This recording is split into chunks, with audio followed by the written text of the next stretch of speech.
સાબરકાંઠાના ઈડરના માઢવા ગામે છેતરપિંડી આચર્યાની ઘટના સામે આવી છે। સમાચાર ઈડરથી મળી રહ્યા છે, જ્યાં ઈડરના માઢવા ગામે છેતરપિંડી છે તે આચરવામાં આવી છે।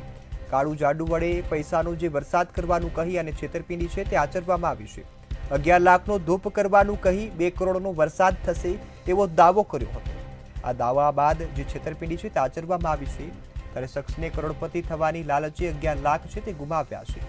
અલ્પેશ ઠાકોર નામના ભુવાજી આ છેતરપિંડી આચરી હોવાનું જે સામે આવ્યું છે, ત્યારે હાલ આ મામલે જે તપાસ છે તે હાથ ધરવામાં આવી છે।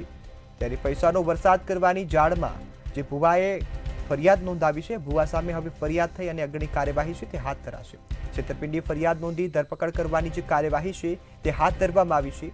ભુવા દ્વારા 11 લાખનો ધૂપ કરવાનું કહ્યું હતું અને કહ્યું હતું કે જે 2 કરોડ છે તેનો વરસાદ થશે, 2 કરોડનો વરસાદ થશે તેવું કહી 11 લાખ છે તે પડાવી દીધા છે। ત્યારે હાલ જે અલ્પેશ ઠાકોર નામનો ભુવો છે તેની સામે છેતરપિંડીનો ગુનો નોંધાયો છે।